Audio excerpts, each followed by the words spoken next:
was your complaint in regards to? It's extensive.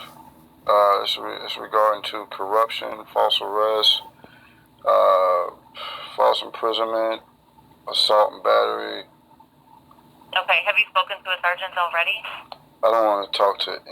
Actually, this is going to be an unusual request, but I'm requesting someone who could arrest the sergeants and the major there. Okay. The sergeant I'm referring to is Timothy, initial A, last name Montero.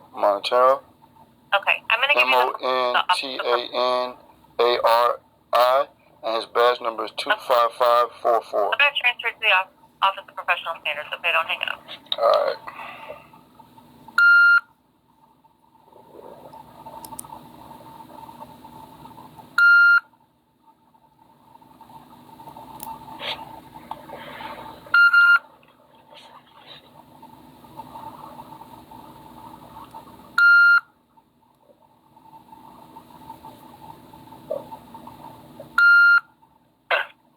This is Detective Tatum from the Office of Professional Standards. How can I help you?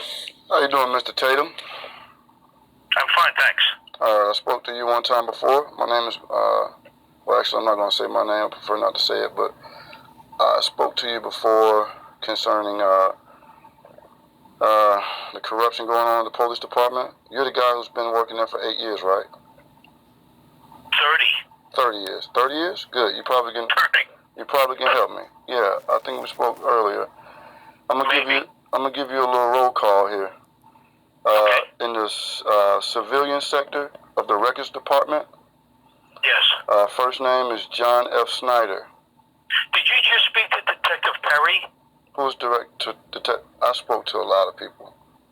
I didn't speak to anyone at the police department. Okay. Okay, here we go. John F. Snyder. Yes. Betty Long. Yes. Megan Johnson. Yes. And then we're going to do a roll call on the officers involved. I don't know the detectives' names, but all the information is on my YouTube page, which is Civilian Justice for All. Civilian Justice for All. I want to remain anonymous, so I put the videos up there without myself in it. And I'm gonna give you a rundown on the officers' names now. Sure. Timothy A. Montero.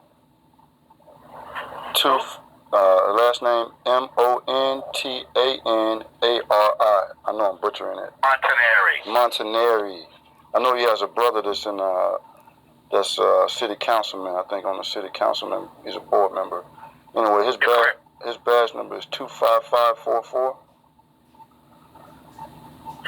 Also, and he needs to be investigated throughout his whole career because he basically drew out the whole play, called the other officers up, and they all were in cohorts together.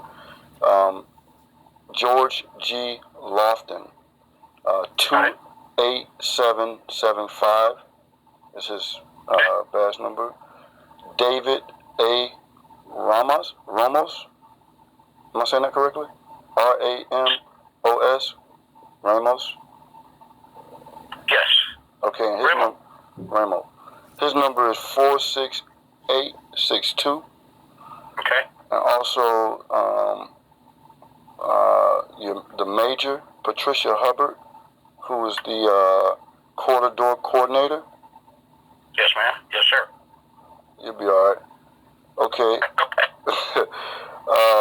Let me see.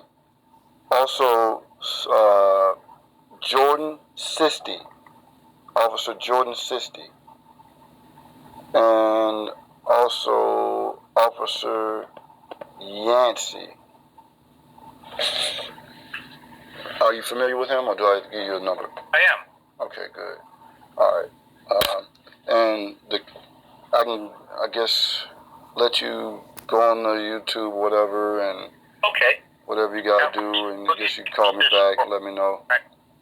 How long does it take to get something done? Because I called before and it kind of got, I don't know if they didn't think it was serious, but I feel like my life is in danger. I don't know. And Depends it's on high-ranking. what the allegation is and who's actually investigating it. Yeah, it's high-ranking officers who's doing this stuff.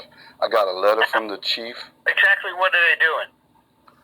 Well, John F. Snyder, he is destroying the integrity of the records down at the records department, along with the rest of those, the rest of this little gang.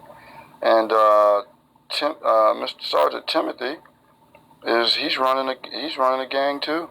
I mean, he called the officers out. He had me forced out of the lobby because I discovered that John F. Snyder was deleting the video, and he actually prepared video for me, and his name is on the documents, and I had him memorialize it, his statement. I had him sign on it, saying that the video did not exist, and he prepared it. So he's absolutely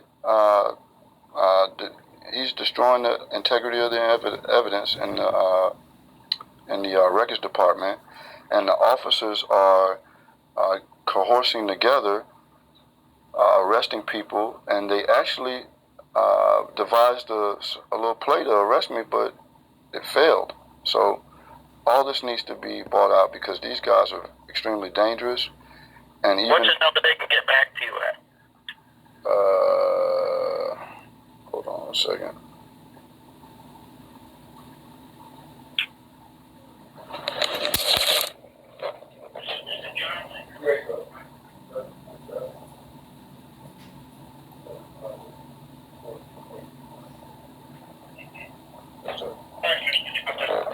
We'll look into that. Okay, I need you to look into it big time, Mr. Tate. I mean, I know this is an unusual request to have to take down half of the police department, but the major and the detectives that were doing celebratory acts and holding up the badge, one of the detectives, she has gray hair. She's younger, but she has a lot of gray hair. She was holding up her badge while I was being arrested and assaulted by the officers out there, and I was calling the 911 and the non-emergency number. I called each one, and I was on the non-emergency call outside the doorstep of the police department while the major was looking out of the window, watching, laughing with the detectives, and everything is on tape. And I called everybody. I called the mayor's office twice to no prevail. The secretary didn't even. I know you spoke to Detective Terry a while ago too. No, I just called. I tried to call the civilian board, and she kind of deceived me because I called the civilian board, and I wanted to speak with the private sector civilian board. The guy's name is, if I'm not mistaken, I think his name is Bright. Yes, Lendell Bright. Lendell Bright, yes, sir. I was calling to try to speak with him, but he's not in this building. He's in City Hall. I went to the city hall, and they had the temporary city hall at the police department, but that's not closed. Yeah, it's been closed. So I don't know where it's sitting. Oh, it's back open there. Yep. Okay, so I to no prevail on every hand. Call the FBI. Only thing I haven't done is went to the White House. I don't have that kind of finances. But this is. Say again? Oh yeah, I know, right? So I mean, I want to go there to complain because I feel like my life is in danger. These are high-ranking officers, and I don't know what they're capable of. I do know what they're capable of because it's on tape, and I have it documented. But they need to be. I'll bring it to my major, and I'll. Oh well, you might not want to talk to Patricia Hubbard because she's definitely in on the corruption. Gotcha. Yeah, so you probably have to talk to someone who's. I don't know who's. Could you bring this to the? I already tried to contact the chief. I got a letter from him. He's misinformed because he sent the letter saying the information that I have it in its entirety and all this stuff, and it absolutely isn't true. And once I discovered it, they arrested me and beat me up and tried to sweep it under the rug. right, Mr. Johnson. Well, let me see if one of the other detectives or my major has been working on it. Hopefully you'll hear soon. All right. Thank you so much. I greatly appreciate it. Take care.